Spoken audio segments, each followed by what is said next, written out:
కార్యాచరణ క్లుప్తంగా. అలాగే నమస్కారం అండి. సభాయనమ శ్రీ గురుభ్యో నమః. ఇంతకు ముందు చెప్పినట్టుగా మన పెద్దలందరూ సభలో చెప్పినట్టుగా మనకి వైష్ణవ ద్వేషం లేదు అనడానికి ఒక నిదర్శనం ఏంటంటే మనం పాటించే ఆ నిత్య కర్మలో భాగంగా సంధ్యావందనంలో త్రికాలము మనం ఒక శ్లోకం పఠిస్తాం. శివాయ విష్ణు రూపాయ శివరూపాయ విష్ణవే శివస్య హృదయం విష్ణు విష్ణుస్య హృదయం శివ అని మనం త్రికాలము అది పాటిస్తున్నాం. కాబట్టి నిస్సందేహంగా మనకి ఎటువంటి ద్వేషము లేదు. అలాగే మనం చేసేటటువంటి శివ పంచాయతన పూజలో విష్ణువుని ఆరాధిస్తున్నాం. కాబట్టి నిస్సందేహం నిస్సంకోచంగా మనకి ఎటువంటి ద్వేషము లేదు. ఇంకొక విషయం ఏంటంటే ఆదిశంకరాచార్యుల వారు భారతదేశం అంతటా మఠాలను స్థాపించి ఒక కీలకమైన కాలంలో వేద ధర్మాన్ని పునరుద్ధరించారు. ఆయన చేసిన సేవ చారిత్రకంగా అపారమైంది. తర్వాత సాంప్రదాయాల నుండి వచ్చిన విమర్శలు ఆ మహత్తరమైన కృషిని ఎటువంటి సందేహం లేకుండా చెరిపివేయలేవు అని నా అభిప్రాయం. కాబట్టి ఇంతటితో నేను ముగిస్తున్నానండి. నమస్కారం అందరు. ధన్యవాదాలు దిలీప్ గారు మీ అభిప్రాయం తెలిపినందుకు. నెక్స్ట్ సాత్విక్ శర్మ గారు.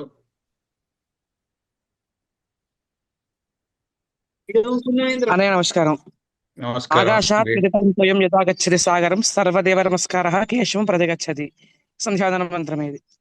ఏ దేవుడికి నమస్కారం చేసినా కేశవానికి వెళ్ళిపోతుంది. అట్లనే సనాతన ధర్మంలో మనం ఏ గురువుకి నమస్కారం చేసినా అది శంకరులకు మాత్రమే వెళ్తుంది. అది నేను చిన్నజీర స్వామికి చేయవచ్చు, లేదా నేను శృంగేరి గురువులకు చేయవచ్చు, ఇంకెవరికైనా చేయవచ్చు. ఎందుకు అంటే నీకు ఇవాళ ధర్మం ఉన్నది అంటే దానికి కారణం శంకరులు. మొదటి విషయం. రెండో విషయము, ఒక 100 మంది చిన్నజీయర్లు, ఒక 1000 మంది గోవిందానందలు, ఇంకొక 1,00,000 మంది ఇంకొకడన్నా కానివ్వండి వచ్చిన ఈ ధర్మానికి ఏం కాదు. అయితే సమస్య ఎక్కడ వస్తుంది? మన పీఠానికి ఏం కాదు, గురు పరంపరకి ఏం కాదు. ఆ అధ్యాపనములు, ఆ చంద్రమౌళీశ్వర ఆరాధన, ఆ శారదార్చన, వాటికి ఏం లోపం లేదు. అట్లా నిరంతరాయంగా జరుగుతుంది. కాలంతో కూడా నాకు సంబంధం లేదు. మరి ఎక్కడ సమస్య అంటే కేవలము గురువులను ఆశ్రయించున్నటువంటి భక్తులకు ఇదేదో జరుగుతున్నది, మన గురువు గారిని ఎవరో ఏదో అంటున్నారు అనేటువంటి ఒక శిష్యునికి గురువు పట్ల ఉన్నటువంటి ఆ భయము, నాకు మా పీఠమును వీడు ఎవడో ఏమో అంటున్నాడు, నా గురువుల గురించి వీడు ఎవడో మాట్లాడుతున్నాడు అన్న ఆవేదన తప్ప ఏం లేదు. సమాజంలో ఒక అల్లకల్లోలాన్ని తీసుకురావడం. దీనికి మనం ఎట్లా జవాబు చెప్తాము అంటే ఒక్కటే నిమిషంలో ఒక చిన్న కథ. అయితే మన రామబాణం వేస్తారట, చాలా మంది బాణం వేగానికే చనిపోయినారు. అయితే వాళ్ళంతా మళ్ళీ పుట్టి శంకరుల కాలంలో శంకరులను చూసి చనిపోయినారు. ఇదే కథ మళ్ళీ అర్జునుని కాలంలో అయింది. అర్జునుని బాణానికి కూడా కొంతమంది బాణ వేగానికి చచ్చిపోయినరు. వాళ్ళంతా ఇప్పుడు మనకి కనిపిస్తున్నారు. ఇప్పుడు మరి వాళ్ళందరికీ పరిష్కారం ఏందన్నా అంటే చిన్న ఏం లేదన్నా, శంకరుల యొక్క తత్వాన్ని, శంకరుల చరిత్రను గ్రామ గ్రామాన మనం ప్రచారం చేయాలి.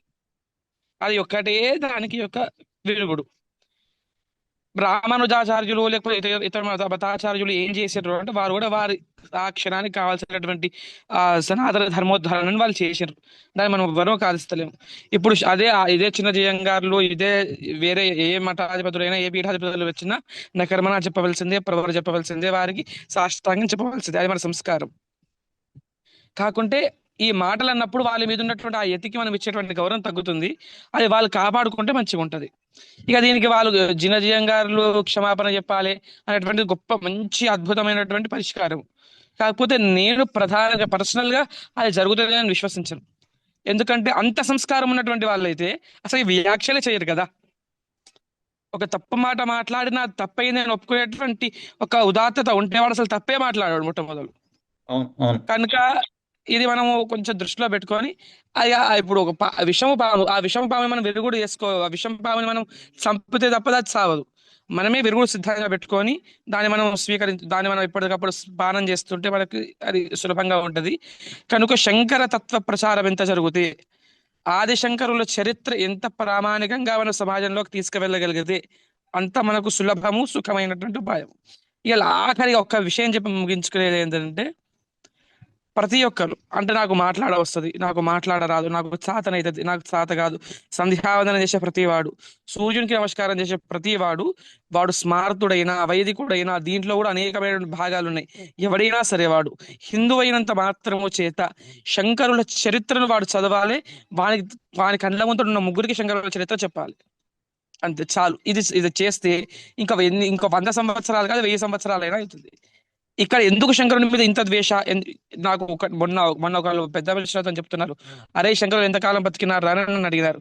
32 సంవత్సరాలు సశరీరులై ఉన్నారు, తర్వాత పరంపరానుగతముగా మనకు కనిపిస్తున్నారు అని చెప్పినారు. కాదురా 33 ఏళ్ళ శంకరుని చూసిన చిత్రపటాన్ని అన్నారు. చూడలేదు గురుగారు అన్న.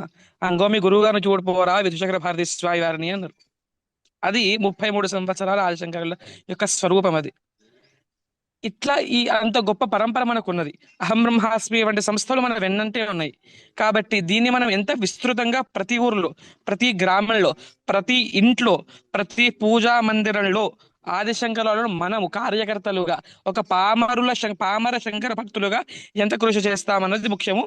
ఇక నుంచి దాన్ని తీవ్రంగా చేయాలి, ఉద్రిక్తంగా చేయాలి దాన్ని అనేటువంటిది మన చిన్నజీయం గారు మనకు చేసినటువంటి ఒక ప్రబోధ. అరే మీరు చేస్తున్న సేవ సరిపోతలేదు, ఇంకెక్కువ సేవ చేసి ఉంటారు అని చెప్పి మనకు స్ఫూర్తినిచ్చినట్టుగా నాకు అనిపించింది.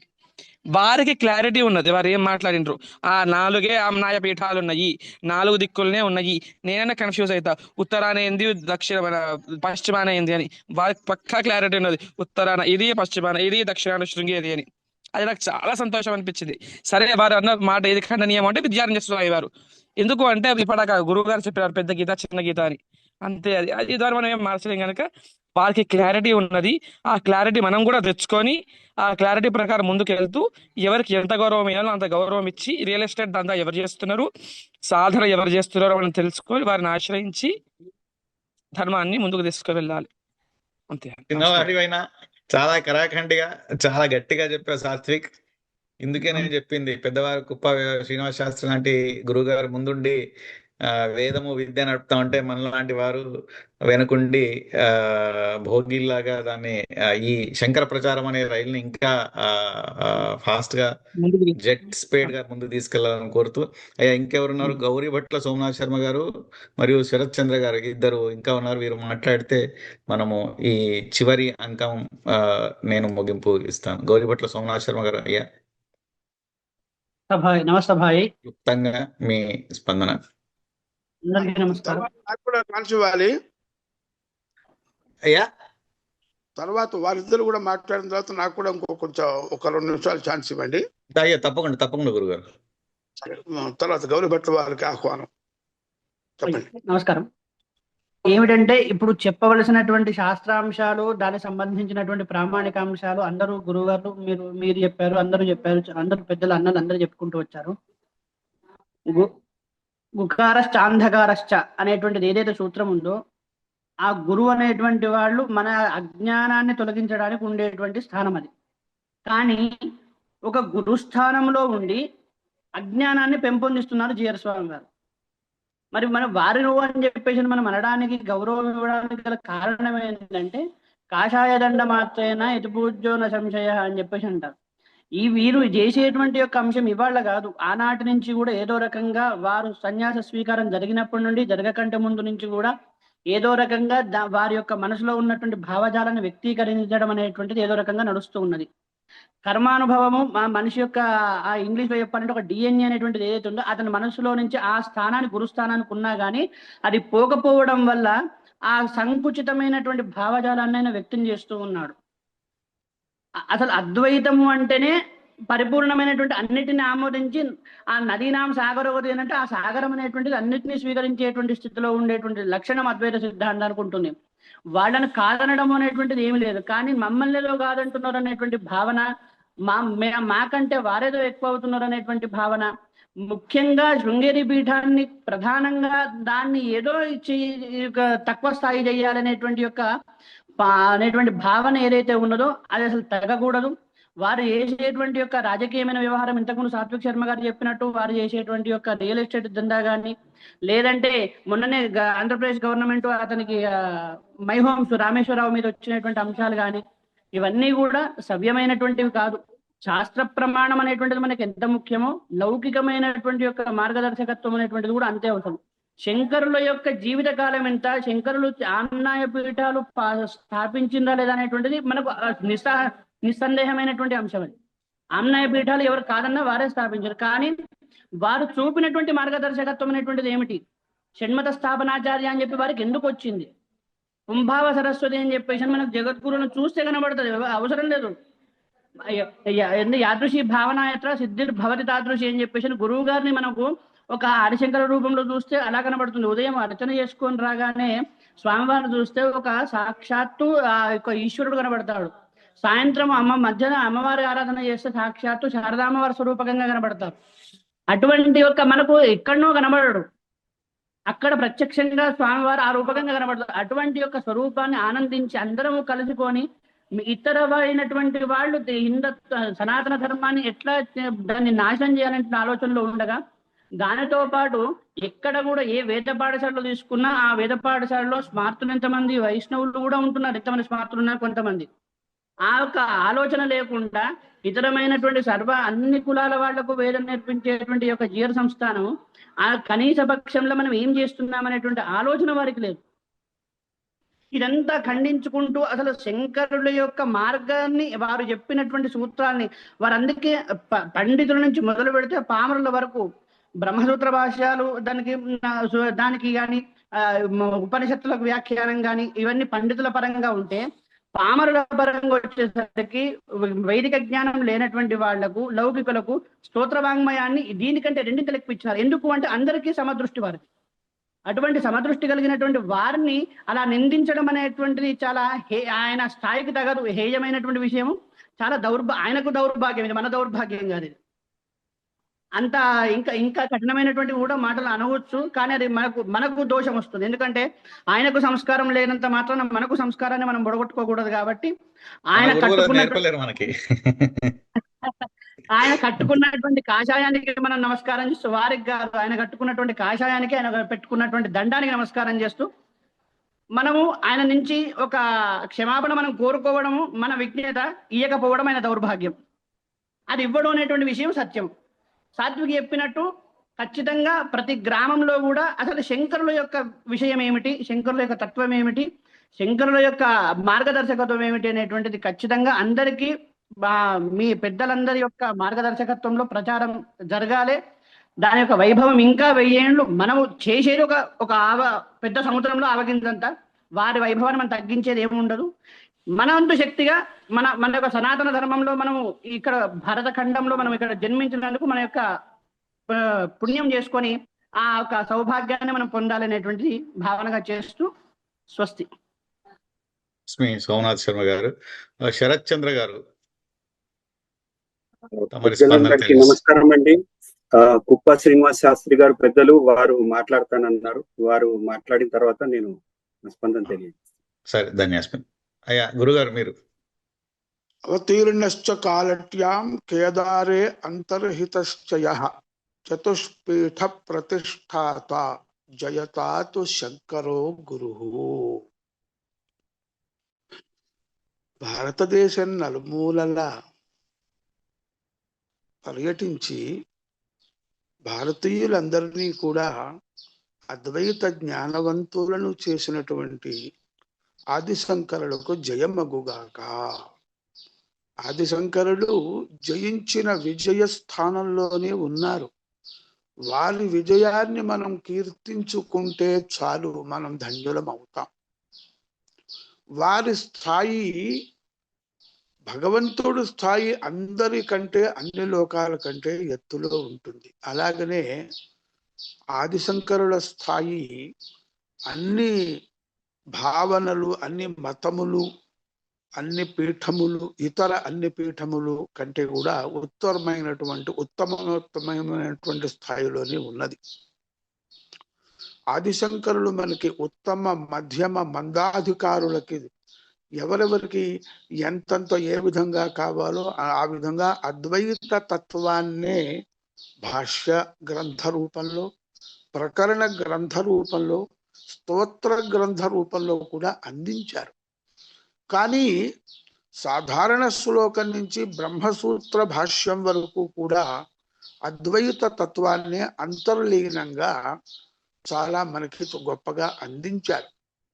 ఆ నరసింహస్వామి స్తోత్రంలో ఆదిశంకరులు వారు చేసిన దాంట్లో అద్వైత తత్వం స్తోత్రం కదా, ఓ నరసింహస్వామి నీవు చాలా గొప్పవాడివి, నీవు గాండ్రింపు వల్ల శత్రువులు భయపడతారు, ప్రహ్లాదుడిని రక్షించావు అని స్తోత్రం చెయ్యొచ్చు. అలా స్తోత్రం చేస్తూ కూడా ఒక అద్భుతమైనటువంటి అద్వైత తత్వాన్ని సాధారణమైనటువంటి నాబోతువాడికి కూడా అర్థమయ్యేట్టుగా చెప్పారు. చూడండి, ప్రతిబింబాలంకృతి ధృతి కుశలః బింబాలంకృతి మాతనుతే అంటాడు భక్తుడు. అయ్యా, ప్రతిబింబము అందంగా ఉండాలి, శుభ్రంగా ఉండాలి, బాగుండాలి అంటే ఆ బింబము బాగుండాలి. అంటే అద్దంలో మనం ముఖం చూస్తున్నాం, అద్దంలో చూసుకున్నప్పుడు నీకు ముఖం అందంగా కనిపించకపోతే అద్దము యొక్క తప్పు కాదు. నీ ముఖము ఏదైతే ఉందో బింబము, దానిని అందంగా గనక చేసుకున్నట్లయితే ఒక ప్రతిబింబం కాదు 100 ప్రతిబింబాలైనా అందంగానే కనిపిస్తాయి. అంటే ఇక్కడ బింబ ప్రతిబింబ భావంతో నేను ప్రతిబింబమైతే నీవు బింబమువి, అంటే జీవో బ్రహ్మైవ నాపరహ, నేను 1 నీవు 100 అని ఇంకొక ఆస్పెక్ట్ లో ఆ విధంగా చెప్పారు. అంటే స్తోత్ర సాహిత్యంలో కూడా అద్వైత తత్వాన్ని ఆదిశంకరులు ప్రతిపాదన చేశారు.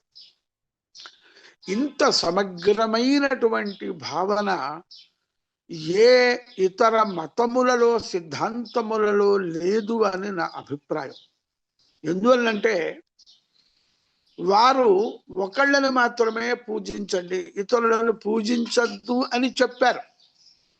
ఆదిశంకరులు అందరినీ పూజించు, అందరినీ ఒకటిగా పూజించు అని చెప్పారు. కాబట్టి అందరికీ సుఖం కలిగించేది, అందరూ ఆనందించేది ఏ సిద్ధాంతము? ఆదిశంకరుల సిద్ధాంతమే కదా. ఒక 5 6 వ్యక్తులు ఉన్నారండి, సాధారణమైన వ్యక్తులు. వారందరిలోకి ఒకడు గొప్పవాడు అంటే మిగతా వాళ్ళని తక్కువ చేసినట్లే, మిగతా వాళ్ళు బాధపడతారు. అటువంటి భావనని మూల భావనగా పెట్టుకుని మొదలైనవి ప్రచారం చేయబడుతున్నవి ఇతర సిద్ధాంతములు. కానీ 6 కూడా గొప్పవాళ్లే.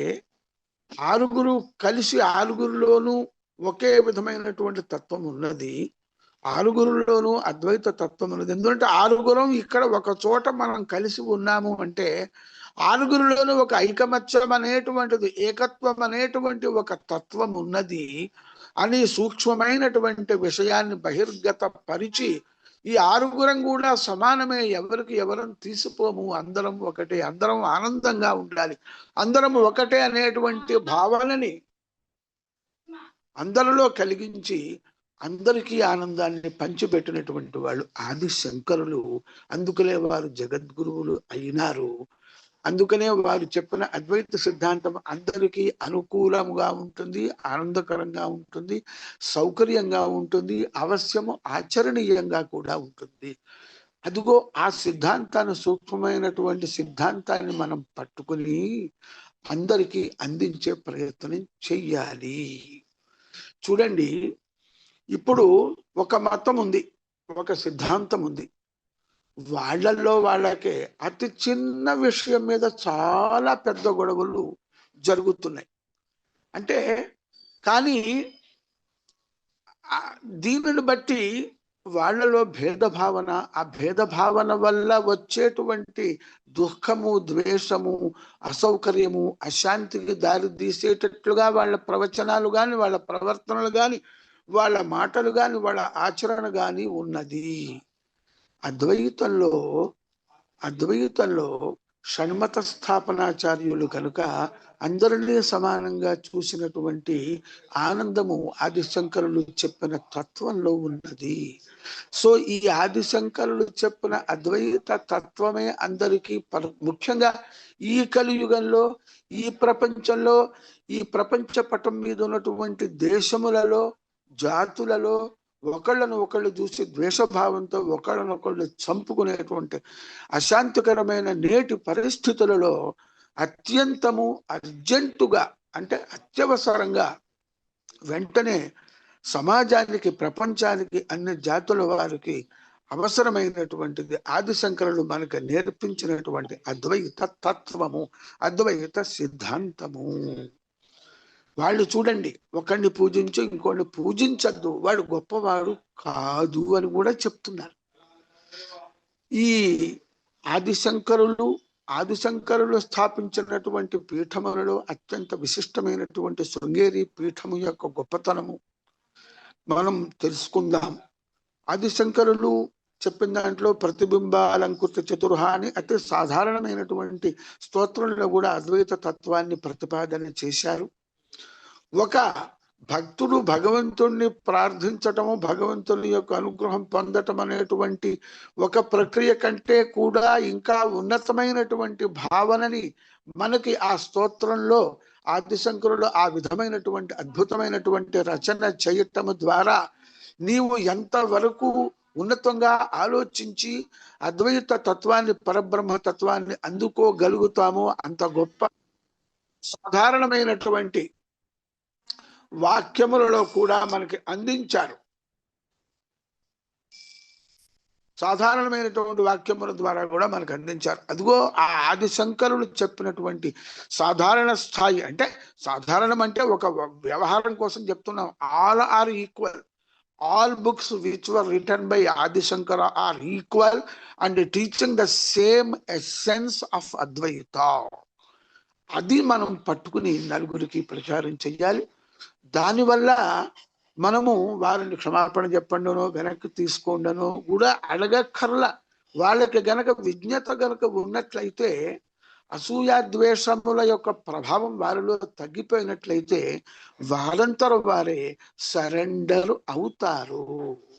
కాబట్టి మనము మన తత్వాన్ని, అమృతాన్ని, మోహిని అవతారంలో విష్ణుమూర్తి అమృతాన్ని దేవతలందరికీ పంచిపెట్టినట్లుగా దేవతల లాంటి సత్స్వభావము, సత్ హృదయము, సహృదయులైనటువంటి వ్యక్తులందరికీ కూడా మనము ఆదిశంకరులు అందించినటువంటి అద్వైత అమృతాన్ని మనం బాగా కృషి చేసి తెలుసుకొని పంచిపెడదాం.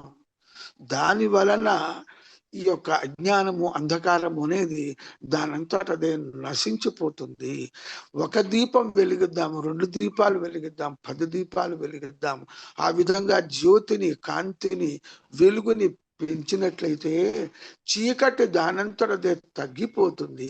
ఆ చీకటి కూడా వెలుగులో కలిసిపోయి తానుగు కూడా వెలుగు అయిపోయి కాంతిని పొందుతుంది. అది కూడా ధన్యమవుతుంది. చీకటి కూడా ఆగుతుంది. మీరు చెప్పినవన్నీ తప్పకుండా మీరు చెప్పింది శంకర తత్వ ప్రచారం చేస్తూ ప్లీజ్ చూడండి. చంద్రశేఖర భారతి మహాస్వామి దగ్గరికి క్రైస్తవుడైనటువంటి విదేశీయుడు వచ్చి వారితో సంభాషణ చేసి, అయ్యా నేను హిందూ మతంలోకి మారిపోతాను అంటే, అక్కర్లేదు, నీవు క్రైస్తవుడు, శుద్ధ క్రైస్తవుడుగా మారు, సర్వదేవ నమస్కార కేశవం ప్రతిగచ్చతి అని అద్వైత తత్వాన్ని ఎంత అందంగా చెప్పారో చూడండి. ఆ సమయంలో నువ్వు హిందూ మతంలోకి రమ్మన్నా కూడా ఆయన రావటానికి సిద్ధంగా ఉన్నప్పటికీ కూడా అక్కర్లేదు, నీవు అక్కడ ఉన్నా కూడా నీవు భగవంతుడి యొక్క అనుగ్రహాన్ని పొందొచ్చు అని చెప్తారు. అది అద్వైత తత్వం యొక్క గొప్పతనం, సమగ్రత, ఇంటెగ్రిటీ. అది అర్థం చేసుకోలేని వాళ్ళు ఏవో అవాకులు చవాకులు వాగుతూ ఉంటారు. ఆ ఇంటెగ్రిటీని మనం సమాజానికి, ప్రపంచానికి అందించడానికి ప్రయత్నం చేద్దాం. ఇటువంటి ప్రయత్నం చేస్తున్నటువంటి ఈ శంకర నిందా నిర్మూలన సభ్యులందరికీ కూడా చాలా సంతోషకరమైనటువంటి ధన్యవాదాలు, అభినందనలు తెలుపుతున్నాను. ధన్యవాస్మి.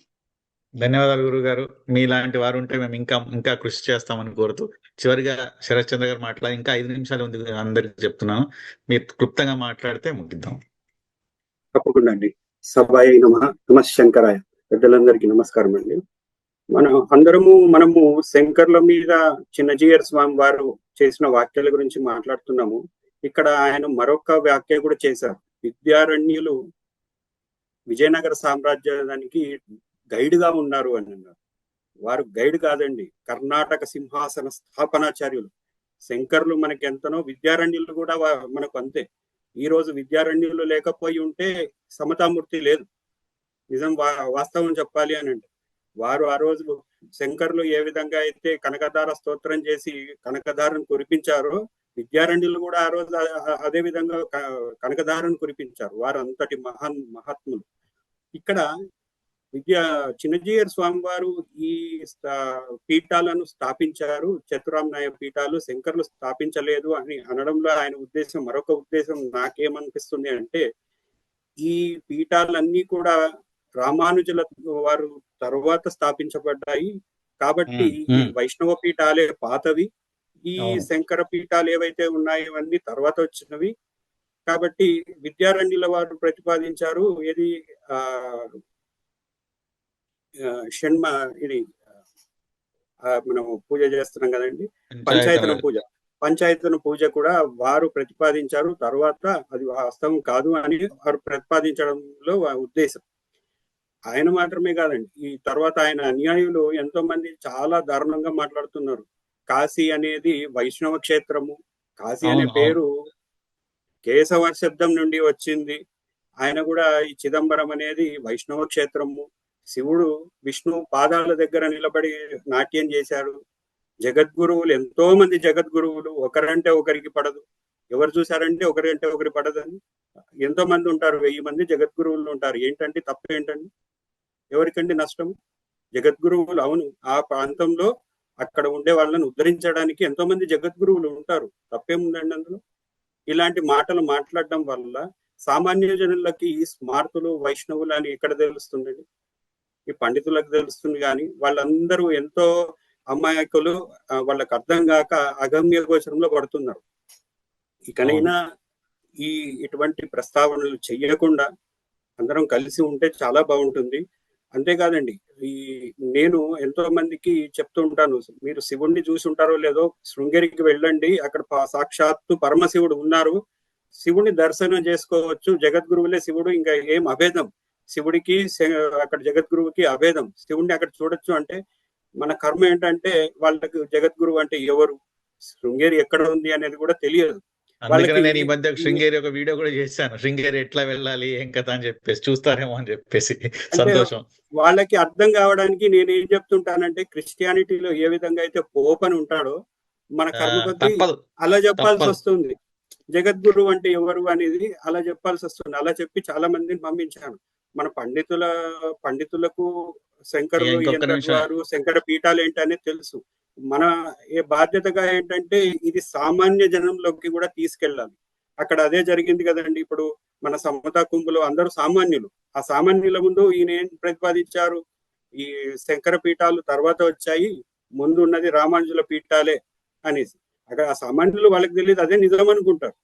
కాబట్టి ఈ విషయాన్ని మనము సామాన్య జనులలో కూడా శంకరు ఎవరు, వారి గొప్పతనం ఏంటి అనేది మనం తీసుకెళ్ళాలి. ధన్యవాదాలు.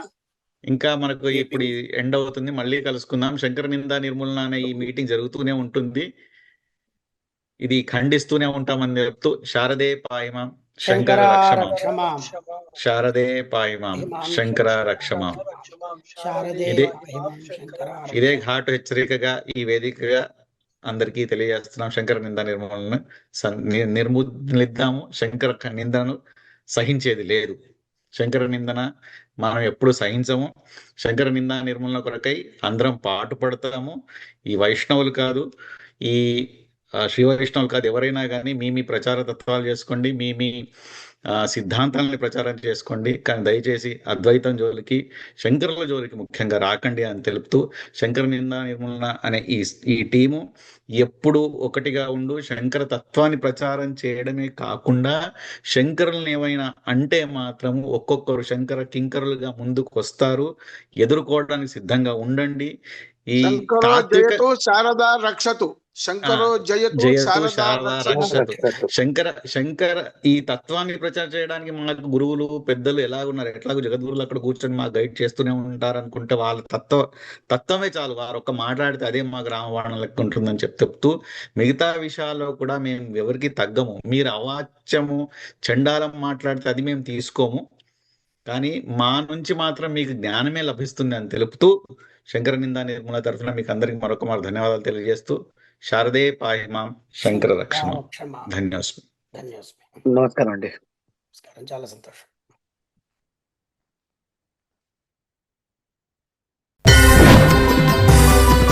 దర్శనం